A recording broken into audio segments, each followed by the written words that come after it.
Reação contra a ameaça de ataque à soberania nacional. O ministro do Supremo Tribunal Federal, Gilmar Mendes, fez uma defesa nas redes sociais do colega Alexandre de Moraes, ameaçado de sanção pelo governo Trump por conta da regulação das plataformas digitais. Numa postagem na rede social X, Gilmar disse que a regulamentação das plataformas digitais e estabelecimento de parâmetros para discursos odiosos constituem um elemento basilar da soberania nacional. O ministro segue nessa defesa à soberania brasileira e diz assim: não se pode admitir que agentes estrangeiros cerceiem o exercício da jurisdição doméstica na tutela de garantias constitucionais. A autonomia normativa representa imperativo da autodeterminação democrática, conclui então Gilmar Mendes. O governo brasileiro deve tratar como afronta à soberania nacional as prometidas sanções americanas. A orientação é de que o Itamaraty responda com firmeza. O estopim para essa crise foi o anúncio do secretário de Estado americano, Marco Rubio, que há grande possibilidade de Washington sancionar o ministro Alexandre de Moraes. A manifestação ocorreu em um depoimento na Comissão de Relações Exteriores do Congresso americano. O congressista republicano Corey Mills perguntou a Rubio o que pensa fazer diante do que qualificou como uma deterioração alarmante dos direitos humanos no Brasil. Dá uma olhada. I want to switch to Brazil, if I may. Mr. Secretary, as you're certainly aware, the alarming human rights decline in Brazil. We've seen pervasive censorship, political persecution targeting the entire opposition, including journalists and ordinary citizens. What they're now doing is an imminent politically motivated imprisonment of former President Bolsonaro. This crackdown is extended beyond Brazil's borders, impacting individuals on U.S. soil. The 2023 Financial Times article actually talked about this. What do you intend to do, and would you be looking at Supreme Court justice sanctioning of Alexandre de Moraes under the Global Magnitsky Act? That is under review right now, and it's a great possibility that will happen. Pois é, essa foi a afirmativa de Marco Rubio que deu início, então, a toda essa repercussão aqui no Brasil. Laura Capriglione, Eduardo Castro, sempre pelas manhãs aqui comigo no TVT News, primeira edição. Bom dia, pessoal. E aí, isso está escalando, né? Porque isso, num primeiro momento, se discutia como Itamaraty reagiria a toda essa troca de farpas aí. Essa, na verdade, afirmação por parte de um secretário de Estado dos Estados Unidos. Agora, o ministro do STF, Gilmar Mendes, sai em defesa de Alexandre de Moraes, ou seja, há o envolvimento de mais partes agora nessa discussão. Como que vocês veem o que a gente está acompanhando aí dessa relação com os Estados Unidos, Laura? Bom, os Estados Unidos, o Império falou, não gosto do Alexandre de Moraes. O Império está falando, instigado, obviamente, pelas mobilizações do Eduardo Bolsonaro ali pelos Estados Unidos. Ele está lá para isso, né? Quer dizer, ele abandonou o mandato dele no Brasil para ir conspirar contra o Brasil e conspirar contra as autoridades brasileiras legitimamente constituídas, né? E que tem todo o apoio institucional da Constituição e tal, quer dizer, não são pessoas quaisquer, são ministros da Suprema Corte brasileira, ou seja, é um ataque terrivelmente insidioso, porque é um ataque, é uma tentativa de bloquear a soberania brasileira, a soberania do Brasil de decidir qual é o seu... como que quer encaminhar, como que quer estar presente no mundo. Então, eu acho gravíssimo isso, e eu acho que o Gilmar Mendes, esse posicionamento do Gilmar Mendes se fez porque é absolutamente necessário mostrar a coesão do país diante desse ataque às nossas instituições, e um ataque que é isso, né, que está sendo movido por essa escumalha bolsonarista atuando ali dentro do território americano. Então, é gravíssimo, mas eu acho que é isso. A resposta tem que ser de todos os setores, enfim, a rigor mesmo. A gente deveria esperar uma reação do Legislativo, que nós sabemos que é muito difícil que venha, mas seria o correto que viesse uma reação do Legislativo também, do Congresso brasileiro, contra essa tentativa intervencionista americana. E é isso, nós não somos colônia desde 1822, não vai ser agora que eles vão pegar e dizer, faça isso ou faça aquilo, dessa maneira sem vergonha, né? Quer dizer, dessa maneira pornográfica, explícita. Não, nós não aceitamos. Vocês não aceitam, mano, mas vocês mandam na Suprema Corte de vocês. Na nossa mandamos nós. Sim. É um ataque ao Brasil, não é um ataque ao Alexandre de Moraes. Por intermédio do Alexandre de Moraes, chegar no país. Porque o Alexandre de Moraes não tomou nenhuma decisão sozinho. Todas as decisões que ele tomou, seja no âmbito do TSE, seja no âmbito do Supremo Tribunal Federal, tem acusação do Ministério Público, tem investigação da polícia, tem investigação dos técnicos do TSE. Não tem absolutamente nada que o Alexandre de Moraes tenha feito sozinho. Ele tomou as iniciativas diante dos cargos que ele exerce. Ele era presidente do TSE e ele é relator do caso da invasão do Supremo Tribunal Federal e do golpe de Estado. Sim. Não é o Alexandre de Moraes, ainda que o papel dele, pessoal, nas tomadas de iniciativa tenham sido importantes. Então é um ataque à Suprema Corte, consequentemente é um ataque ao país, e o país precisa se posicionar. E aí eu quero ver em que lado vai ficar essa gentalha. Se vai ficar do lado do Brasil ou se vai ficar do lado dos Estados Unidos. Eu quero ver como eles vão se sustentar nessa parada. Quero ver. E outra, a lei brasileira e a Constituição Nacional, em diversos estamentos, defende o país contra ataque estrangeiro. Principalmente quando motivado por brasileiros. Então, esse cidadão que está lá fora... Porque esses caras, eles não fizeram uma investigação. Os Estados Unidos, ninguém fez uma investigação no Brasil. Aliás, o que eles dizem que é investigação não é a tal da vinda do cara lá, das sanções. Não era. Era para tentar transformar os PCC e Comando Vermelho em organização terrorista.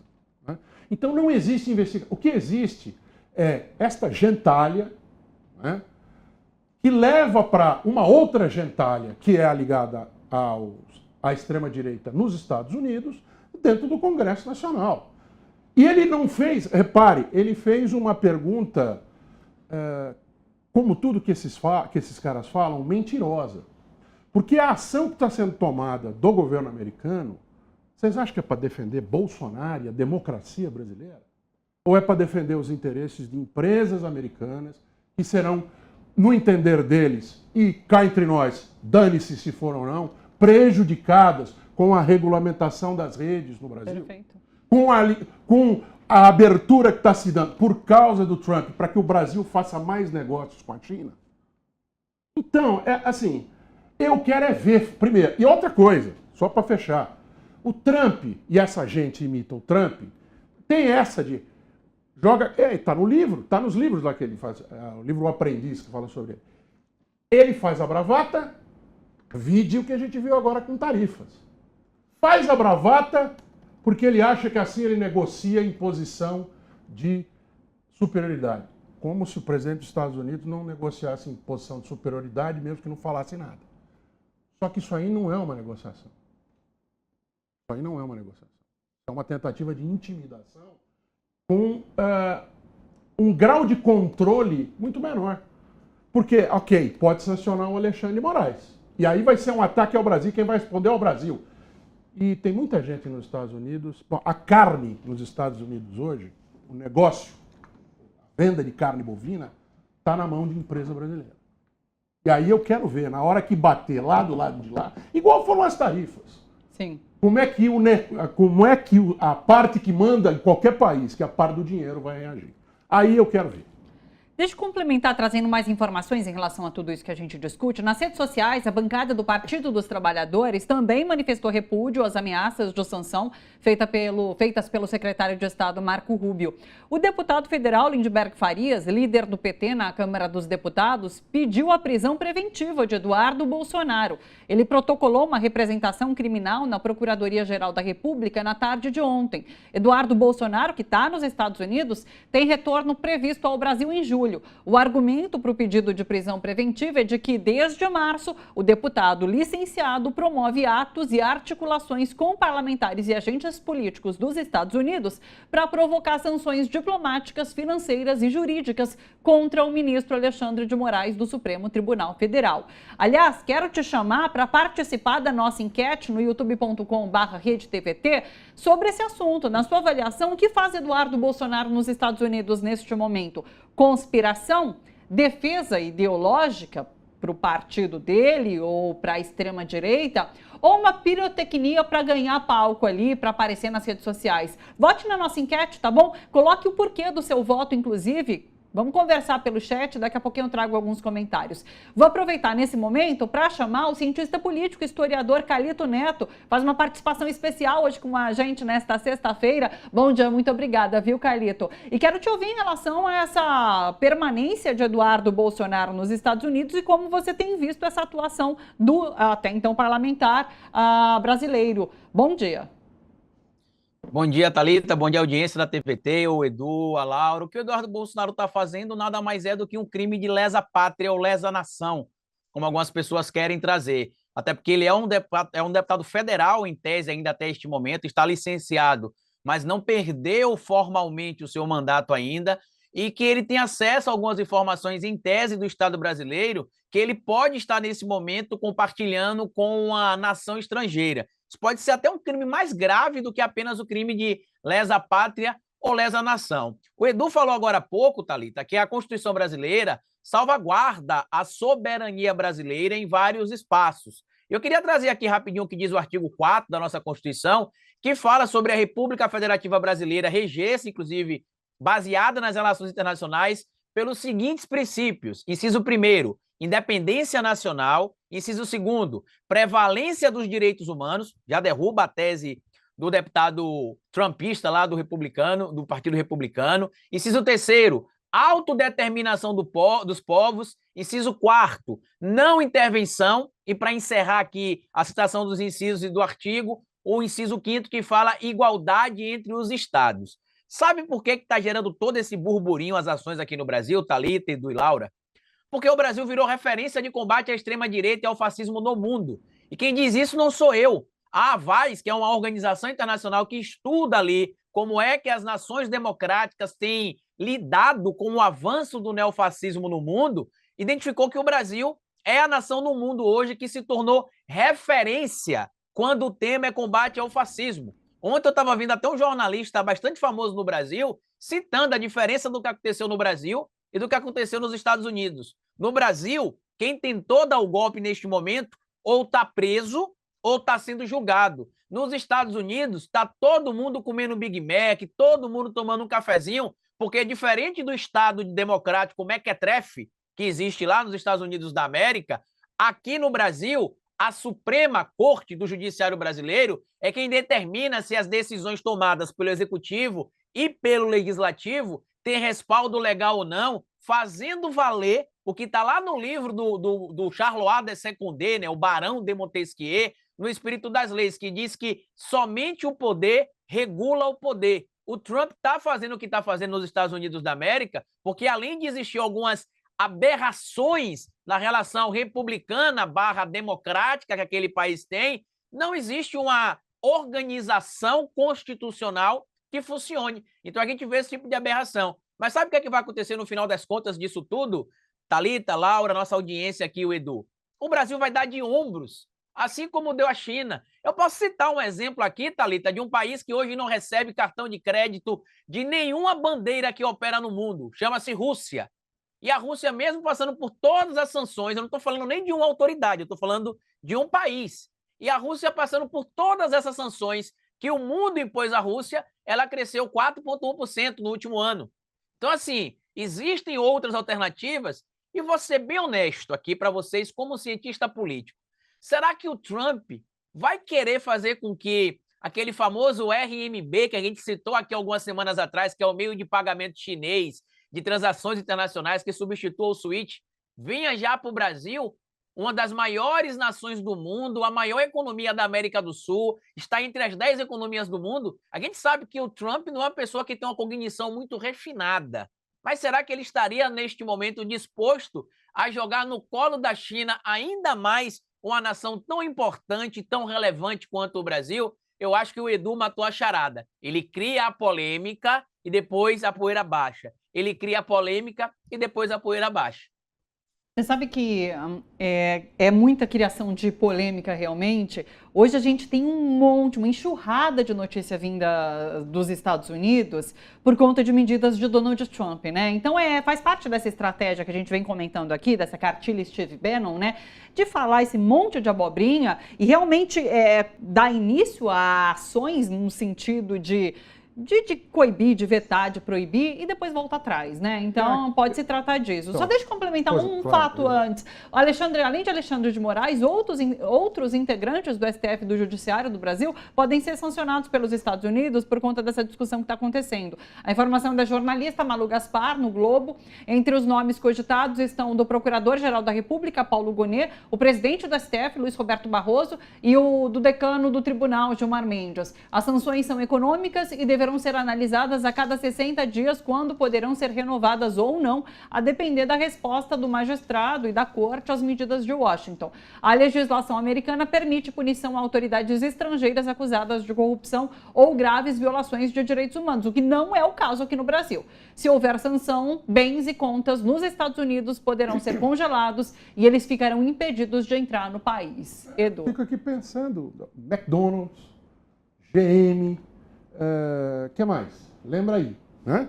Amazon, Texaco, as petroleiras, quantas delas, né? Tudo empresa americana. Sim. Ou, né?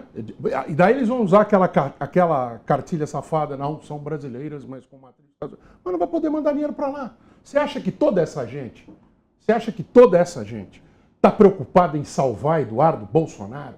Ou, se toda essa gente junta vai se baixar ou permitir que as suas empresas não tenham o lucro que precisam ter, até para os CEOs da vida lá continuarem ganhando os seus milhões, para defender meia dúzia de empresários do setor de tecnologia, eles aqui, com todo o carinho do mundo, com todo o respeito, o Panamá depende muito do canal, né?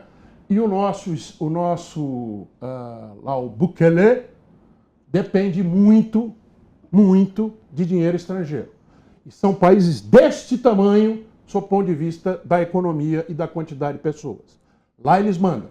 Quando começa a crescer, fica mais difícil. Mas eu acho que isso aí tem um efeito propagandístico importante a favor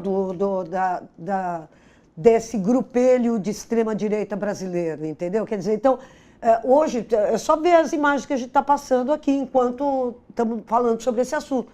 É Bolsonaro, é Eduardo Bolsonaro, é Bolsonaro, Eduardo Bolsonaro. Quando a gente sabe que o Eduardo Bolsonaro é o grande puxador de votos aí da extrema-direita, isso tem um efeito aqui dentro, entendeu? Tem um monte de gente que pega e fala, até os Estados Unidos estão percebendo que está havendo uma perseguição. Então, isso joga para a plateia, para animar essa plateia da extrema-direita brasileira. Então, eu acho que dar de ombros, eu acho que a gente também não pode dar de ombros. Não, tem que agir. Porque tem que agir e tem que... Agora, é aquela coisa, quer dizer, você já sabe que entre essas reações, muito possivelmente, 99,99% de chance do Congresso Nacional falar, tudo bem, é uma opinião deles. Sim. Quando, na verdade, é um ataque frontal à soberania nacional. Agora, eles jogam para essa plateia, estão jogando para essa plateia. Então, eu acho que é aquela coisa, como tudo, a cara do meliante, como tudo aqui no Brasil, você tem que ver isso aí como uma parte dessa disputa renhida que está acontecendo hoje pelo futuro do Brasil. 2026 está aí, né? Essa construção de narrativa, construção né? de narrativa. É isso. E você vê que o argumento é o seguinte, os direitos humanos, gente, é muito importante isso. Eles estão falando de direitos humanos. Justo essa galera. Justo essa galera, entendeu? Que está bombardeando gás ali, quer dizer, que direitos humanos que esses caras estão falando. Né? Enfim, é isso. Deixa eu passar para o Carlito, tá levantando o dedo. Pode falar, Carlito. É só para acrescentar 3 pontos importantes aqui. Uma fala do Edu, uma fala da Laura e outro ponto, né? O primeiro, Edu citou a questão do Canal do Panamá. A China já previu que no futuro o Trump poderia voltar ao poder, ou outro líder autoritário, e construiu o porto de Xangai, no Peru. Por isso, inclusive, que agora quer ajudar a investir no Brasil ferrovias que cortem o país para que não dependa de passar mais tanta coisa assim pelo Canal do Panamá. Do Panamá, perdão. Segundo ponto, quando eu comento essa questão de dar de ombros, é igual a China fez, Laura. Deu ali, retrucou por alguns momentos, mas chegou um momento que chegou e percebeu que não adiantaria ficar batendo boca. Ou seja, se tiver sanção a algum ministro do país, a diplomacia vai agir, porque é um fato não contra o ministro Alexandre de Moraes, isso precisa ficar bem claro, mas sim contra a soberania nacional. Mas vai chegar um momento que o Trump vai acabar falando sozinho também, como aconteceu no caso da China e do Trump, que até foi perguntado ali, né, ao representante do Estado chinês, o que é que ele teria a falar sobre algumas questões de sanções ainda que os Estados Unidos estavam colocando em relação à tributação e a taxas da China. E eles falaram que, a partir do momento, um certo momento, eles passaram a entender que era só gritaria. Outro ponto, o Brasil tem criado modelos de pagamentos independentes, o Pix, o Drex, que está para ser lançado também. Então, assim, essa ideia de que a gente vai depender do modelo econômico que tem a dolarização. Hoje, inclusive, o medo dos Estados Unidos da América, por isso que eles tentam ameaçar o Lula, atacar o Lula o tempo inteiro, é porque o Lula é um dos entusiastas do fim da dolarização. O Lula defende uma moeda própria para comercialização entre os países do BRICS. E é isso que está incomodando. E sobre a questão dos direitos humanos, que a Laura bem lembrou, vamos pegar um documento recente, saiu agora, o relatório preliminar da OEA, feito pelo Pedro Vaca, que disse o seguinte, que não viu nenhuma violação de direitos humanos por parte do Estado brasileiro, mas que lhe chamou a atenção, sabe o que, Thalita? A atuação de um deputado federal chamado Nicolas Ferreira, que comete crime de transfobia no púlpito do Congresso Nacional e que, de forma absurda, não sofreu nenhuma punição. Está no relatório que pode ser baixado no site da OEA, na página que está o CDIH, né, que é a Comissão Interamericana de Direitos Humanos. O que eu acho importante a gente enaltecer aqui é que o ministro Alexandre de Moraes conseguiu fazer o inconseguível, como diria ali o Luva de Pedreiro, que é tornar bolsonarista defensor de direitos humanos. Quem imaginaria isso em algum momento, né? Quem acreditaria que a gente estaria discutindo isso hoje? Com boas condições de prisão, olha lá. Então, né, Zambelli falando que não resistiria, o próprio Bolsonaro não resistiriam à prisão, né, pedindo respeito aos direitos humanos. Vamos melhorar as condições nas cadeias brasileiras. Deixa eu perguntar uma coisa, qual a avaliação de vocês em relação à resposta que o Brasil deva dar? Porque, assim, tá todo mundo esperando que o Itamaraty se manifeste de alguma forma. O Itamaraty deve entrar nessa de uma forma contundente, deve esperar para ver, porque pode ser que, de fato, isso não dê em nada. Foi uma fala ali de Marco Rubio para levantar essa extrema-direita internacional, isso não vai andar e fica por isso mesmo. Como que o Brasil deve reagir? Ele deve se envolver diretamente no que está em debate hoje lá nos Estados Unidos? Não é qualquer cara que falou isso, sim, né? É o Marco Rubio, secretário de Estado americano. Então, é o Estado americano falando. Eu acho que é obrigatório, é mandatório que o Brasil responda como Estado. Sim. Então, eu acho que, sim, o Brasil precisa responder à altura do cara que proferiu essas palavras absurdas, né? De sancionar o Alexandre de Moraes porque ele quer. Então, eu acho que é necessário, sim, uma resposta do Estado brasileiro. Sim. Eu acho que é obrigatório. Acho que é como tático e estratégico, como a gente sempre ouve, né? Precisa, na minha modesta opinião, o Brasil precisa se preparar, vou falar assim, externamente, da porta para fora, se preparar para quando acontecer. Sim. Né? Posicionamento mais duro. Mas você dá como certo que isso vai acontecer, que essa sanção vai sair. Então, da porta para fora, eu não faria barulho agora. Da porta para dentro, o embaixador do Brasil já está se reunindo lá, como eles chamam, caucus, né, que é bancada não sei do quê. O representante que fala com a América do Sul, lá, o que cuida de América do Sul no Secretariado de Estado, dizendo, olha aqui, tem que fazer na parte política legislativo americano, tem que entrar em contato com eles, para ter uma resposta lá dentro, né, para que não fique falando sozinho e espalhando para empresários americanos, para quem tem dinheiro e pode se envolver aqui. Só um lado da história. E a diplomacia brasileira fazer diplomacia. E esperar daí é esperar demais. Bater aqui, ó, na Fiesp, né? Alguém ligar aqui e falar, escuta, e aí? A AmCham, né? A Câmara Brasileira e Americana de Comércio, escuta, e aí? E se preparar para fazer uma resposta firme, grave, a partir do momento em que eles tomarem a medida lá. Porque dá para segurar a medida, nesse sentido, né? Fazer a contra-informação, e encher os caras de informação também, né? Que é um fato. Assim é que se mexe, né? Não só como eles, não só ameaçando, mas enchendo os caras de informação e dizendo, ó, a partir disso aqui, disso que eu estou te passando, se rolar, né, Chico vai bater lá e vai bater aqui também. Então, acho que por aí, e o Itamaraty trabalha muito assim. Eu acho que só a parte de bater na Fiesp e na Associação Americana que é difícil a turma fazer, porque, infelizmente, ainda nós estamos num outro tempo em que o terceiro setor só é tratado como componente da discussão quando ele vai lá e bate na porta. A Laura tem falado isso muito, a gente falou isso aqui muito ontem. Movimentos sociais, infelizmente, estão num momento em que estão até frágeis, do ponto de vista das iniciativas. Sim. E isso também não é só entre o proletariado, também entre os... Se não falar com os patrões nesse patamar, acho muito difícil. Perfeito. Nesse contexto de medidas dos Estados Unidos, de Trump, partindo para cima de outros países, a gente tem lá dentro dos Estados Unidos uma ofensiva de Trump contra o sistema universitário americano. Essa ofensiva ganhou um novo capítulo. O governo dos Estados Unidos revogou a autorização da Universidade de Harvard para matricular estudantes estrangeiros.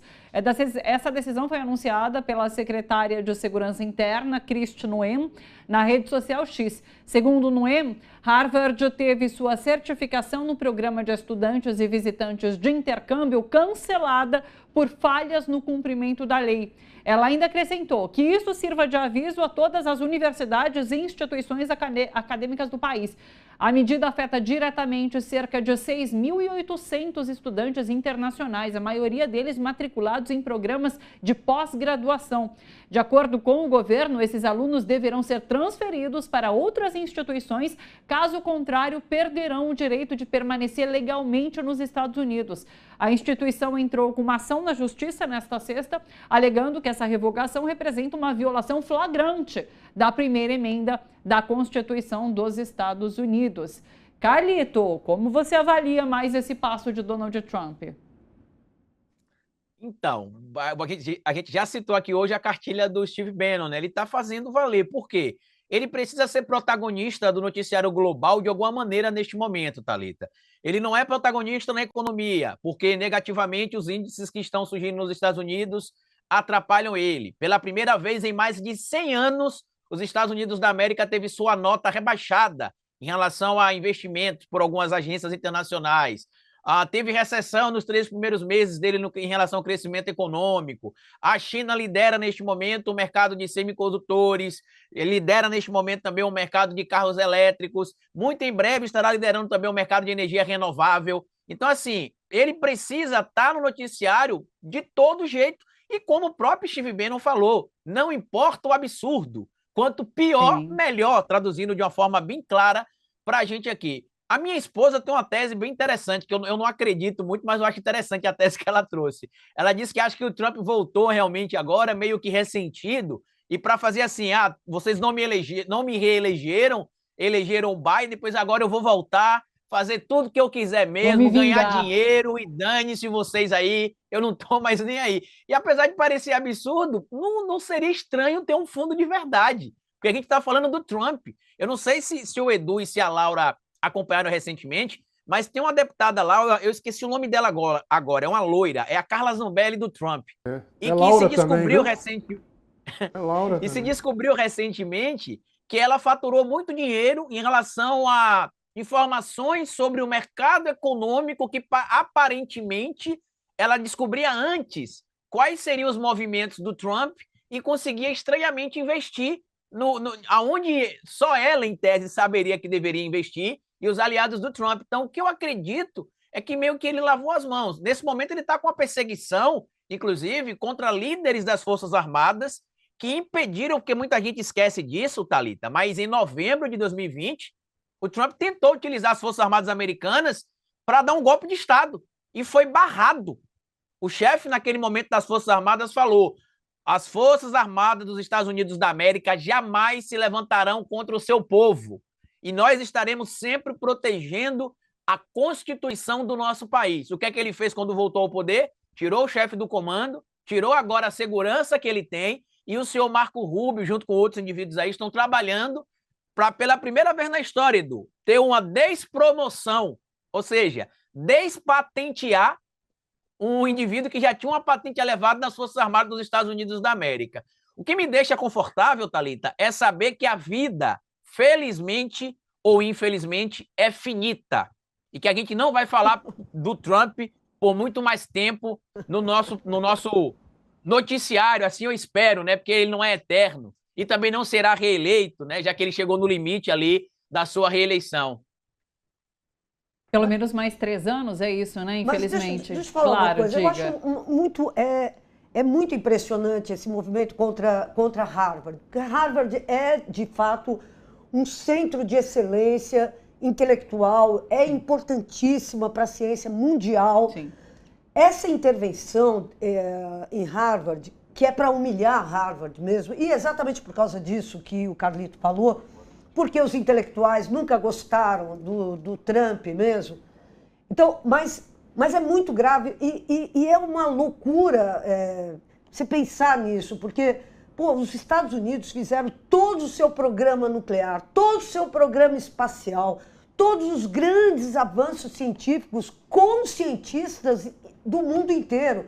Vamos lembrar que os Estados Unidos foi o país que mais acolheu cientistas alemães que trabalharam para o nazismo, que trabalharam sob o nazismo, que foram atraídos para os Estados Unidos para ajudar a fazer principalmente o programa nuclear americano, o programa espacial americano.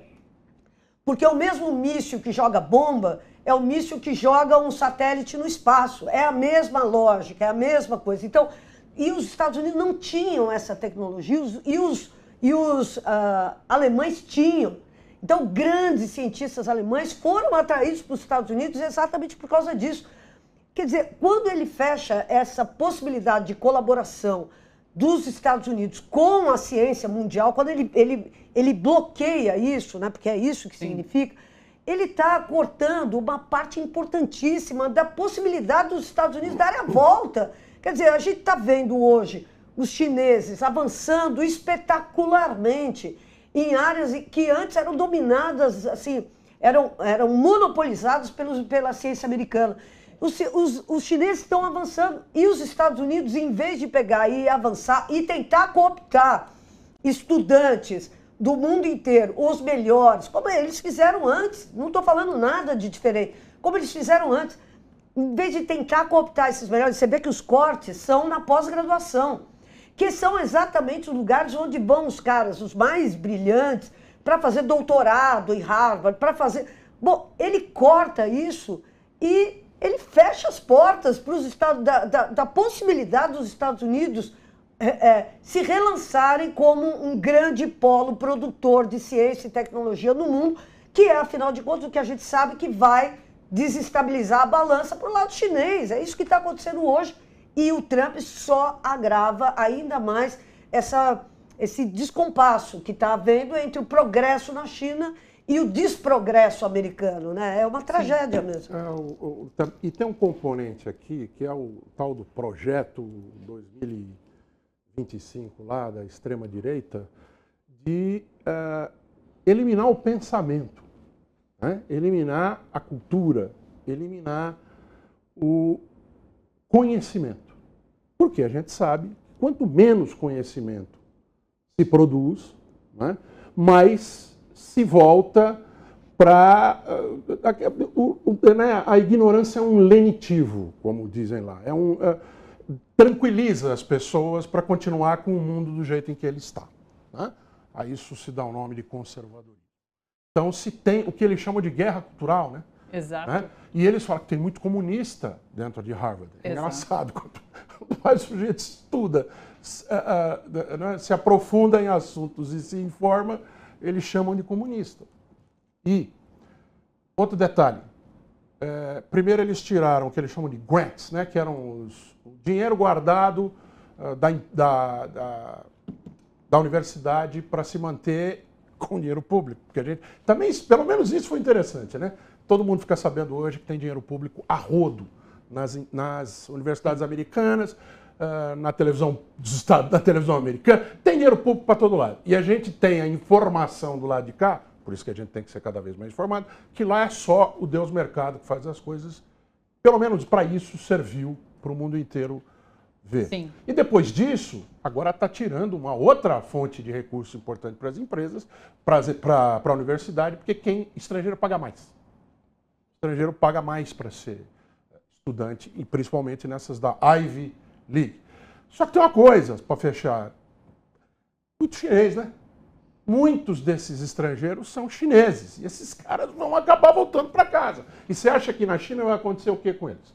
Eles vão falar, não, vai embora, procura uma outra universidade nos Estados Unidos, eles vão falar assim, peraí, universidade, está aqui uma montanha de dinheiro para você receber esses caras. Não, e olha, gente, o Brasil tem uma possibilidade histórica que nós precisamos explorar, entendeu? Quer dizer, da mesma forma que aconteceu na época da fundação da USP e tal, você tinha uma universidade carente de valores intelectuais e de intelectuais mesmo e tal, e a gente trouxe uma missão francesa, a gente trouxe intelectuais da Itália, a gente trouxe intelectuais de vários países do mundo.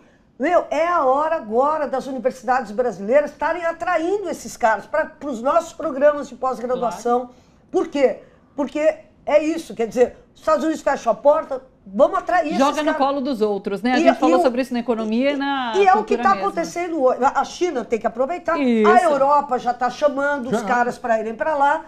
Bom, e nós, um país que tão carente em tecnologia, nós temos que aproveitar. Isso é uma oportunidade. Para eles é uma tragédia, para nós é uma oportunidade. Mas então, aqui a gente tem que dar dinheiro para a banqueira, aqui tem um teto de gasto. A gente já vai falar sobre isso. Arcabouço fiscal. A gente já vai falar sobre isso. Pois Carlito.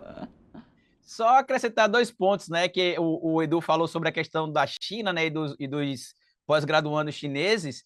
Eu não sei se vocês perceberam, mas tem aparecido em várias redes sociais aqui no Brasil anúncios da embaixada chinesa abrindo espaço para brasileiros se pós-graduarem na China de graça e ainda receberem por isso.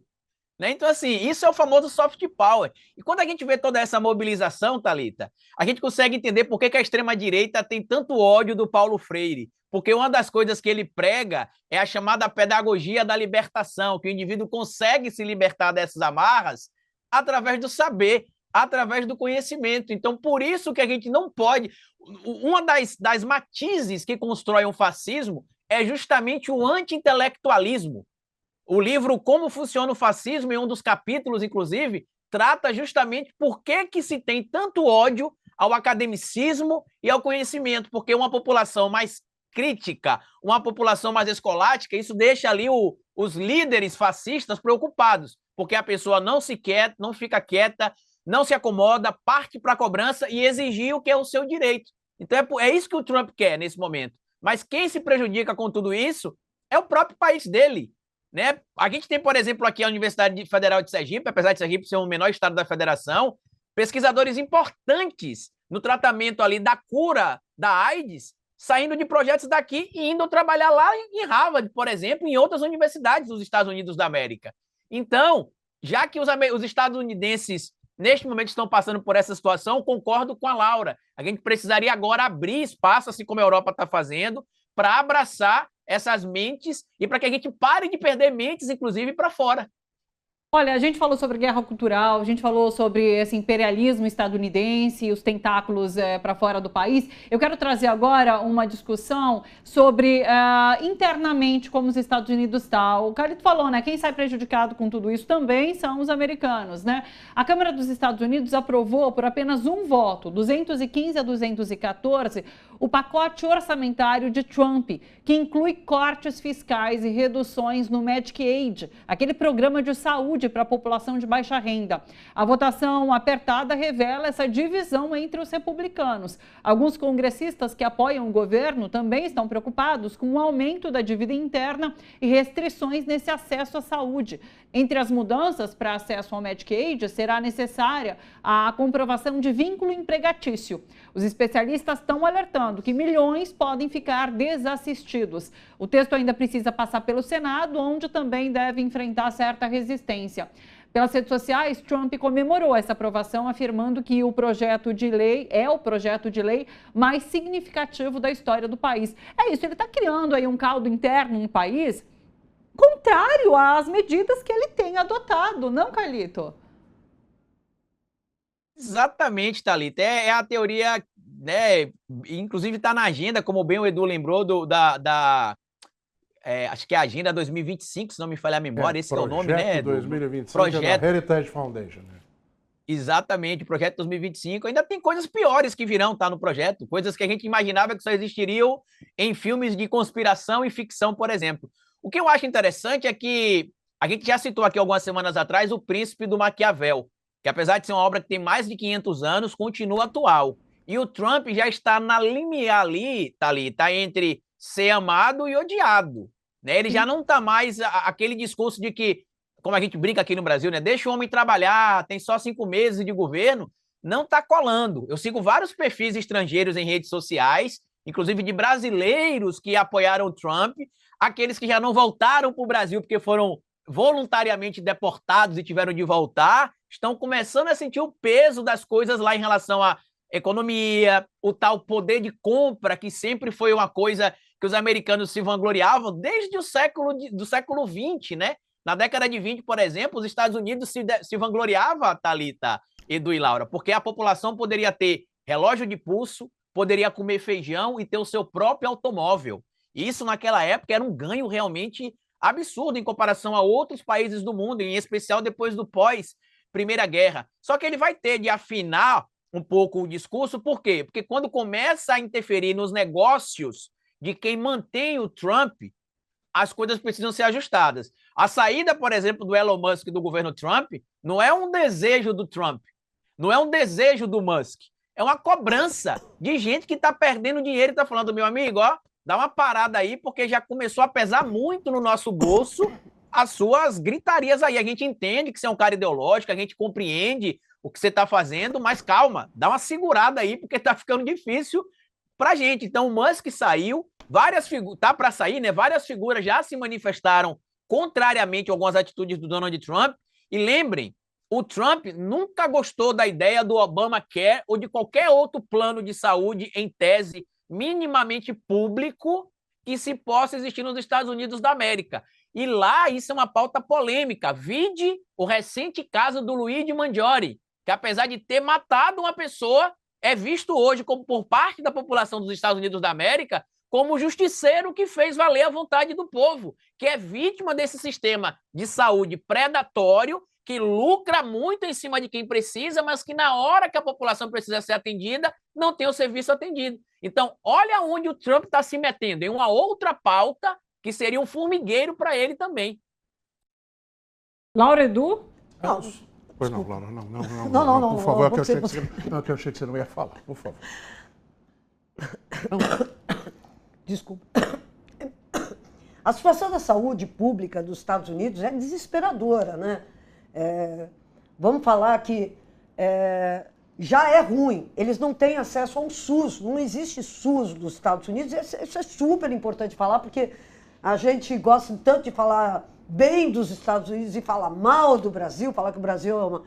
Só que o Brasil tem esse sistema incrível que, bem ou mal, com todas as lacunas e todas as falhas, e existem muitas e tal, a gente sabe disso, mas que atendem, abraçam a população e a população mais pobre do mundo. Quer dizer, ali nas áreas mais pobres, da Cracolândia, por exemplo, quando um cara da Cracolândia é atropelado, quando acontece alguma coisa, ele leva um tiro ou qualquer coisa, uma facada, onde é que ele é atendido? Ele é atendido no SUS. E olha, eu já vi isso acontecer 1 milhão de vezes, o cara não tem um centavo no bolso. E ele é atendido pelo SUS. Isso nos Estados Unidos não existe. Quer dizer, nos Estados Unidos a gente sabe que aquela terrível inundação do Katrina, que se seguiu ao furacão Katrina, o número de mortes foi incrivelmente grande porque tinha um monte de gente que eram pacientes terminais, que não estavam nos hospitais e que não conseguiram sair a tempo de evitar ser alcançado pela inundação do Katrina. Por quê? Porque o sistema de saúde dos Estados Unidos já há muito tempo é um sistema de saúde péssimo. E é isso que acontece. Quer dizer, aí o cara ou vai para um plano de saúde que é caríssimo, ou ele não tem atendimento. Já é ruim, vai ficar pior. Porque agora, simplesmente, o que o cara está fazendo é falar o seguinte: se você não tem vínculo empregatício, você está fora. Imagine isso aqui no Brasil, quer dizer, pega todos os motoboys, pega todos os Uber, pega todo o mercado informal, e nos Estados Unidos existe um mercado informal gigantesco também, pega tudo isso e faz o quê? Joga fora dos hospitais. Então, além de tudo, é uma tragédia humana, porque é o seguinte, é deixar pessoas em situações, muitas vezes, de não conseguir... Ou seja, o cara já é doente, ele sem tratamento, ele obviamente não vai arrumar um emprego. Então é o seguinte, ele está condenando à morte milhões de pessoas nos Estados Unidos. E pior, não é condenar à morte milhões, é condenar à morte pessoas que teriam tratamento, que mediante um tratamento médico, poderiam, enfim, entrar no mercado de trabalho, se reabilitar e tal, não sei o quê. É isso, quer dizer, é essa política de morte que é o que significa o fascismo em todo o mundo. Quer dizer, nós não queremos você. Como é que a gente faz para te eliminar?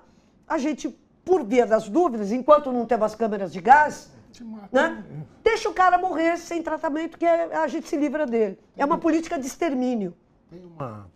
Tem um vídeo que está circulando, vez por outra aparece no meu telefone, imagino que apareça no de todo mundo. É um inglês, é na rua na Inglaterra, um sujeito perguntando para ingleses, né, quanto você acha que custa um parto nos Estados Unidos? O cara pergunta assim, $100, $200, até 3 mil. Quanto custa uma transferência de ambulância? Quando você liga para... Aliás, convém lembrar, né? Até 2004, o Brasil não tinha SAMU, tá? Não tinha. Não existia esse serviço. Eram só as prefeituras que faziam. Não tinha dinheiro federal para fazer. Convém sempre lembrar. Mas, né, $2.500. Você cai na rua nos Estados Unidos, com a perna quebrada, depois de bater a sua moto, você já sai, larga com $2.500 Edu, a menos. eu lembro que na pandemia da Covid, nos Estados Unidos são o país que mais tiveram morte no mundo, né? E as pessoas morriam em casa, porque se elas fossem levadas ao hospital, elas não teriam como pagar esse atendimento. A dívida era eterna. Exato, elas morriam em casa. Agora, gente, vamos falar a real. Olha como Hollywood é bom, né, cara? Pois é. Olha a quantidade de filme que tem sobre hospital. Sobre o Dr. House, séries é verdade. E tal. E aí chega aquele cara, aquele trabalhador... Eu adorava IAR, aquele do plantão médico. O IAR. Aí ele sofre um acidente, é o técnico de eletricidade, sofre um choque, chega no hospital, ele é imediatamente atendido e salvo pelo melhor... Gente, não é isso.